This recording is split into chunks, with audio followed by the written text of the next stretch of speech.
स्वागत करते हैं ईवीएस समाधान के एक और लेक्चर में आप सभी का।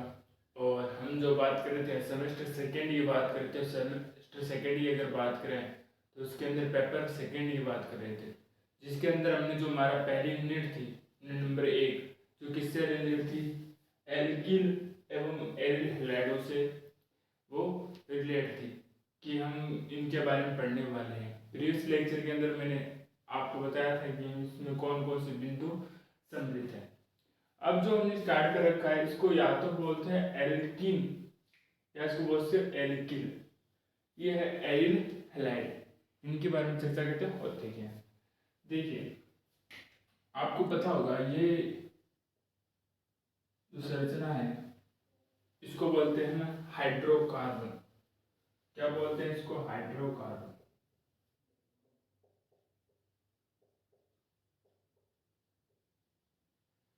अर्थात इसके अंदर आपको एक तो हाइड्रोजन दिख रहा होगा, कार्बन, इसको ही सम्मिलित रूप से क्या बोलते हैं? हाइड्रोकार्बन बोलते हैं। जितने भी इस पेपर के अंतर्गत हम जो भी पढ़ने वाले हैं वो सारे के सारे किससे होंगे? कार्बन या हाइड्रोकार्बन के ही व्युत्पन्न होंगे, उनसे ही रिलेटेड कुछ चीज़ें पढ़ते हैं। तो ये आपको सब बार बार सुनाई देगा या मैं बार बार कहूँगा इस शब्द को हाइड्रोकार्बन, तो पता चल जाना चाहिए आपको। जिसके अंदर कार्बन व हाइड्रोजन, उसको हाइड्रोकार्बन कहते हैं। अब देखिए, अब एक बात आती है एल्कीन की, एक आती है एल्कील। जो एल्कील होता है ना, उसको आर से व्यक्त करते हैं। आपको पता होगा, 12th क्लास में आपको बताया गया होगा। जो एल्किल है उसको आर के द्वारा व्यक्त करते हैं और जो हैलाइड है उसको एक्स के द्वारा व्यक्त करते हैं। जब इसका कोई भी जब हाइड्रोजन है, हाइड्रोजन 1 ले सकते हो, 2 ले सकते हो, 3 ले सकते हो। अगर बात करूं मैं, एक हाइड्रोजन का जो प्रतिस्थापित है, एक हाइड्रोजन जो प्रतिस्थापित क्या करते हैं? हैलोजन से प्रतिस्थापित करते हैं। एक हो सकते हैं, 2 भी हो सकते हैं हाइड्रोजन, 3 भी हो सकते हैं। जितने भी हाइड्रोजन हैं वो हैलोजन व्युत्पन्न के द्वारा अगर प्रतिस्थापित किया जाए तो उससे क्या बोलते हैं? हैलोजन व्युत्पन्न। क्या बोलते हैं? हैलोजन व्युत्पन्न बोलते हैं। अब देखिए, अब यहाँ पर आपको पता होगा कि जो एक होता है सिंगल बॉन्ड होता है, एक होता है डबल बॉन्ड होता है, एक होता है ट्रिपल बॉन्ड होता है। क्या होता है? एक तो सिंगल बॉन्ड हो गया, एक डबल बॉन्ड हो गया, एक हो गया ट्रिपल बॉन्ड। अगर वह हाइड्रोकार्बन या एल्किल हैलाइड जिसके अंदर आपको केवल और केवल सिंगल बॉन्ड ही दिखे, क्या दिखे आपको? सिंगल बॉन्ड, उसको बोलेंगे हेलो एल्केन। क्या बोलेंगे? Halo alkane. जहां पर आपको द्विबंध दिखे उसको क्या बोलेंगे? Hello alkene. जहां पर आपको ट्रिपल बॉन्ड दिखे उसको हेलो एल्काइन बोलेंगे।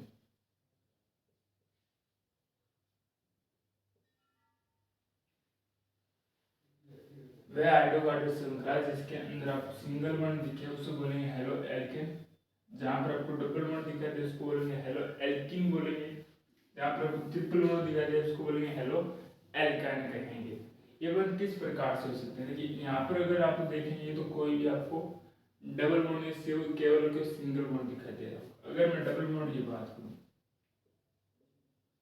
ठीक है, और एक्स, यहाँ पर अगर बात करूँ डबल बॉन्ड, कार्बन की सुविधा देख लीजिए। हर बार एक चीज आपको हमेशा याद रखनी है, सिंपल सी चीज है, कार्बन की संयोजकता है। यहाँ पर कार्बन की संयोजकताएं आपको ध्यान में रहनी आवश्यक है।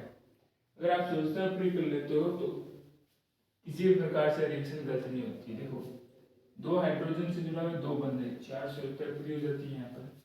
यहाँ 2 बंध से जुड़ा एक हाइड्रोजन सिंगल बॉन्ड, संयोजकताएं इसकी 4।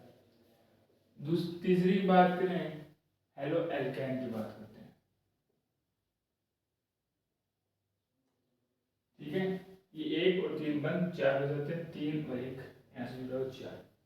तो इस प्रकार से इनको विभाजित किया। वर्गीकरण किस प्रकार से किया गया है?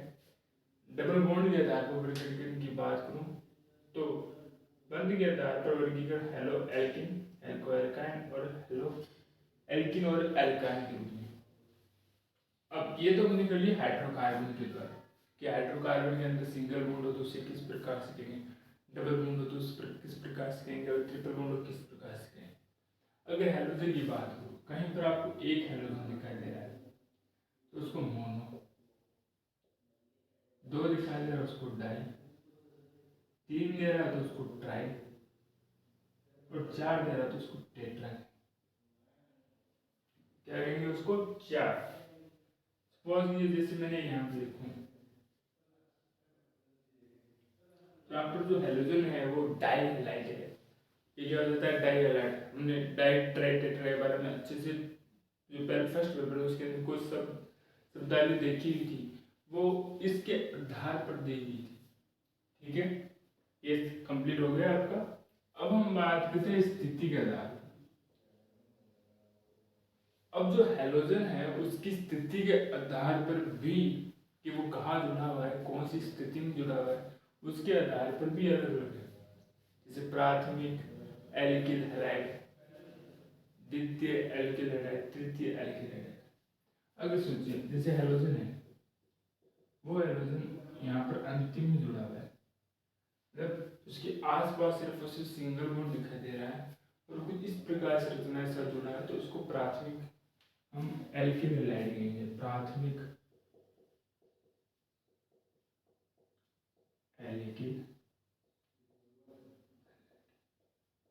या बोलते हैं हेलो एल्किन भी कह सकते हो उसको। क्या बोलते हो?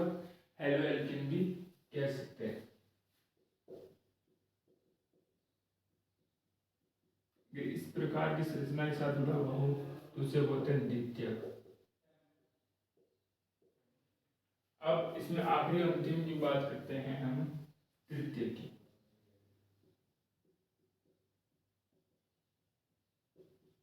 तृतीय, इस प्रकार की स्थिति के साथ हेलोजन जुड़ा हो तो उसे हम बोलते हैं तृतीयक एल्किल हैलाइड बोलते हैं। ठीक है, इसको आर एक्स के द्वारा व्यक्त करते हैं। आर यहाँ पर कुछ संरचना हो सकती है, जैसे हमने बात की CH3, CH3, CH2, कुछ भी हो सकता है। इधर एक्स की अगर बात करोगे आप तो एक्स की जगह Cl, B या I आ सकता है, F नहीं आएगा। क्या नहीं आएगा? F नहीं आएगा। F क्यों नहीं आएगा? क्योंकि उसका अधिक विद्युत ऋणी है और उसका छोटा आकार है। नोट लिख लीजिए यहाँ, F नहीं आता है क्योंकि अधिक विद्युत ऋणी व छोटा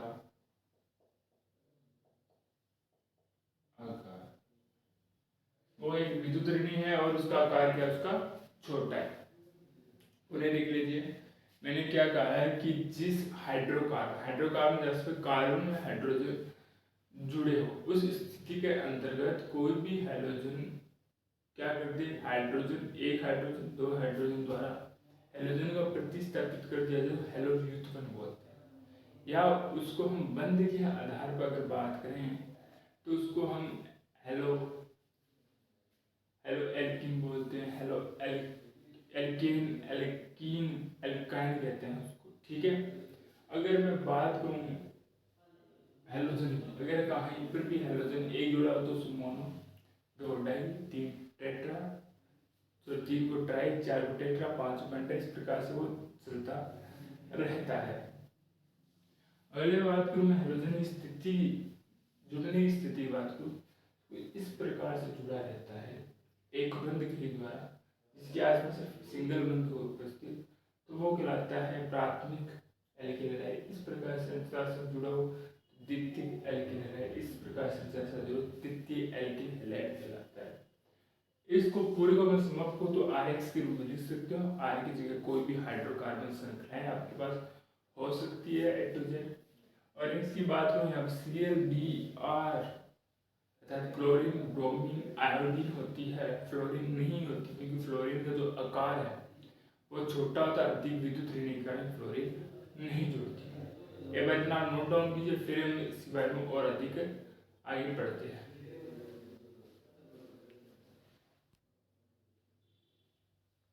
देखिए जो हमने स्टार्ट पढ़ा था वो पढ़ा था सामान्य जानकारियों, क्या पढ़ा था? सामान्य जानकारियों को किसके? एल्किल हैलाइड को किस प्रकार से उनको विभाजित किया गया, कितने वर्गों में विभाजित किया गया, क्या पहचान है उनकी, सामान्य परिभाषाएं क्या है। ठीक है, अब हम जो हमारा स्टार्ट करने वाला टॉपिक नामकरण। ठीक है, अब नामकरण किस प्रकार से करते हैं? दो पद्धतियां होती है, एक तो होती है आईपीसी, एक होती है सामान्य नाम। जो आईपीसी की अगर बात करें तो इनको जो व्यक्त किया जाता है वो हेलो एल्केन, हेलो एल्केन के द्वारा इसको नाम लिखा जाता है। बस यही याद रखना है कि इसको लिखा किस प्रकार जाता है? हेलो एल्केन के द्वारा। और इस सामान्य नाम को बात करें तो एल्किल हैलाइड की होता है। हेलो का अर्थ होता है कि आपको पहले तो पहचानना पड़ेगा हेलोजन कौन सा है। एल्केन का अर्थ होता है, आपको देख रहा होगा सभी के अंदर सिंगल बॉन्ड होंगे। कौन से एल्केन होंगे?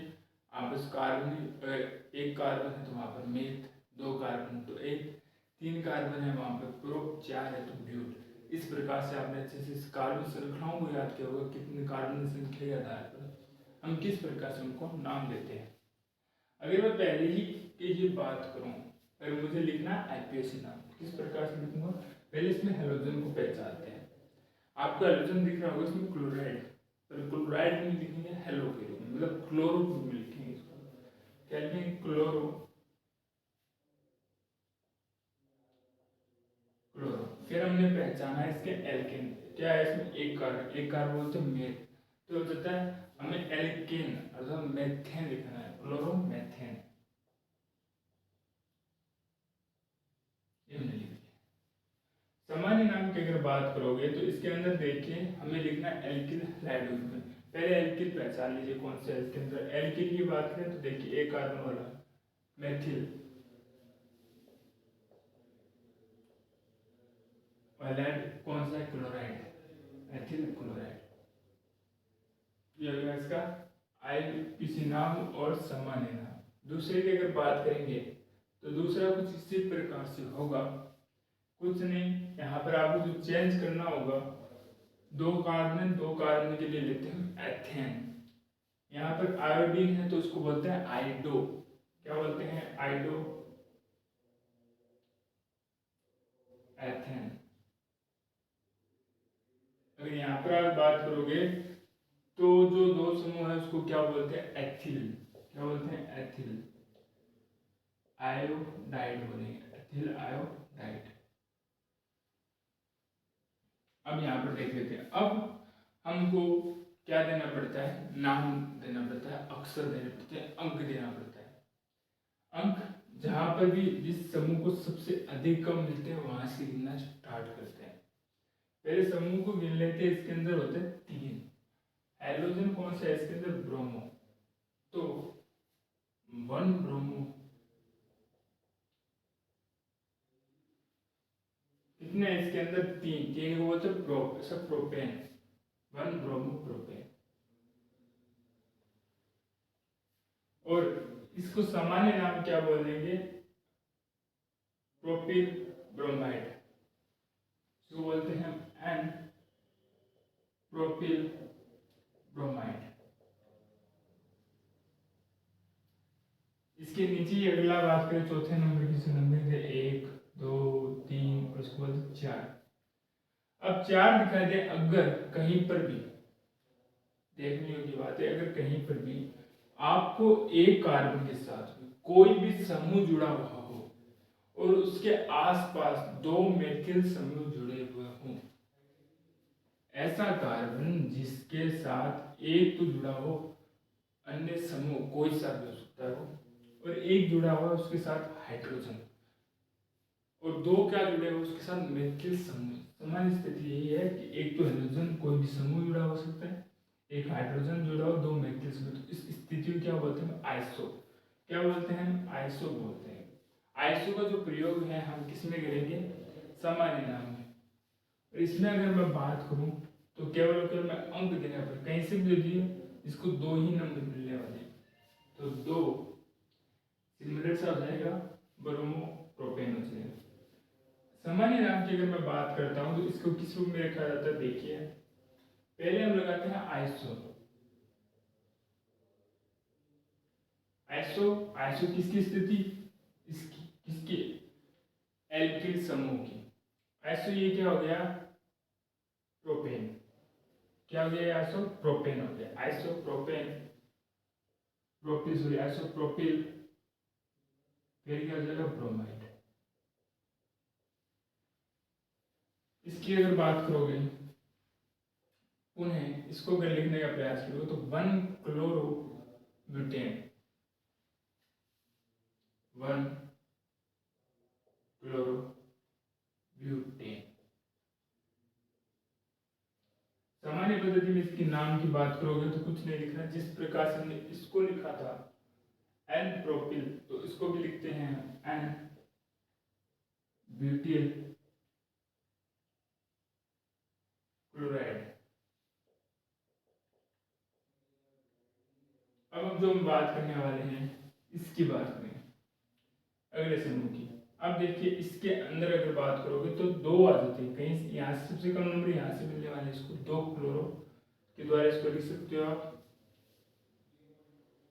तो 2 लिखकर सेम ही आ जाएगा।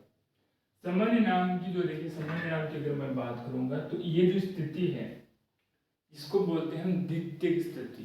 अभी हमने एल्केन की भी देखी थी कि ये जो समूह इस प्रकार से कंडीशन होती है, अगर यहाँ पर हेलोजन जुड़ रहा होता है उसको बोलते हैं द्वितीयक। ठीक है, द्वितीयक हमने क्या बोलता है, हेलो एल्केन बोला था, तो इसको हम द्वितीयक बोलते हैं। तो द्वितीयक कार्बन को गिन लीजिए, कितने कार्बन है यहाँ पर, 4 कार्बन। द्वितीयक ब्यूटिल,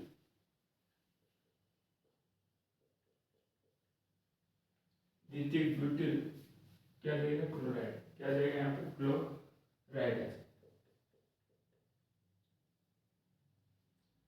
यहाँ पर देखिए पुनः वही स्थिति बन रही है, देखो इसके अंदर मैं बात करूंगा तो कितने हैं, आइसो वाली स्थिति बन रही है ना, आइसो। और कार्बन की अगर बात करोगे तो 4 कार्बन, 1 2 3 4 कार्बन।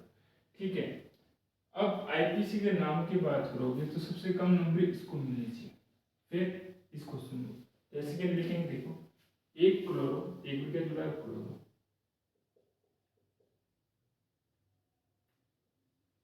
ठीक है, ये खत्म हो गया। अब वापस क्या लिखना है कि 1 पर क्लोरो जुड़ा, 2 पर क्या जुड़ा, मेथिल। तो 2 ऐसे डैश लगा के फिर लिखना 2 मेथिल।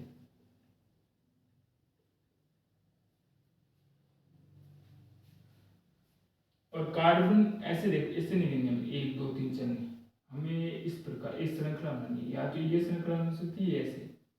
इसकी बात करोगे तो इसके अंदर जो कार्बन है वो 3 है, इसको बोलते हैं प्रोपेन, प्रोपेन। और इसके साथ हमें इसको जोड़ देना है, 2 मेथिल प्रोपेन। ठीक है, अब आगे बात करते हैं, सामान्य नाम की बात करें तो इसको लिखेंगे आइसो ब्यूटिल क्लोराइड।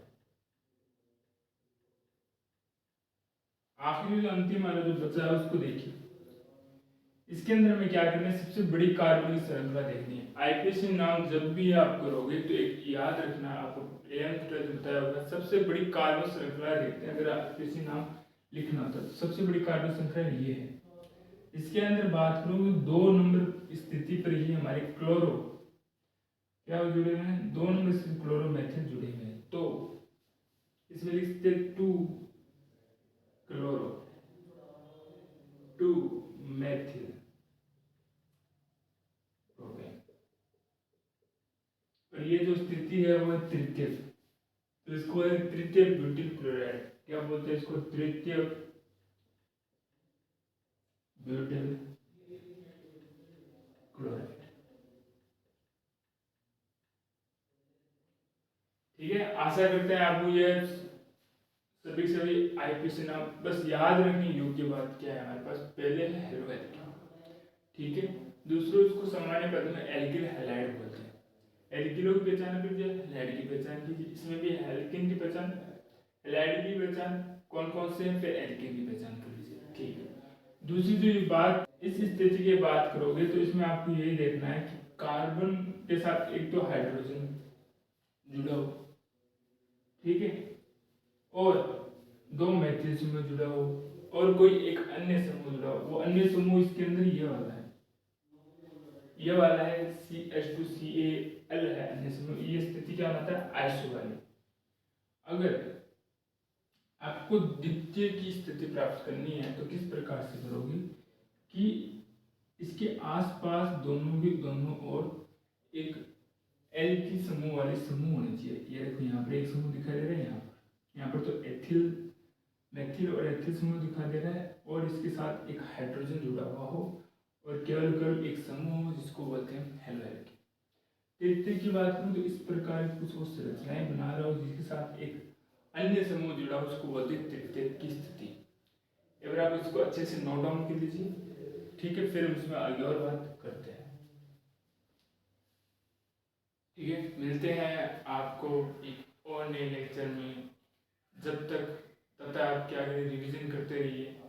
इन चीज़ों में आपको नामकरण सामान्य जो हमने दी थी परिभाषाएं, परिचय दी, तो कुछ नहीं समझ में कमेंट में लिख दीजिए। ठीक है, धन्यवाद।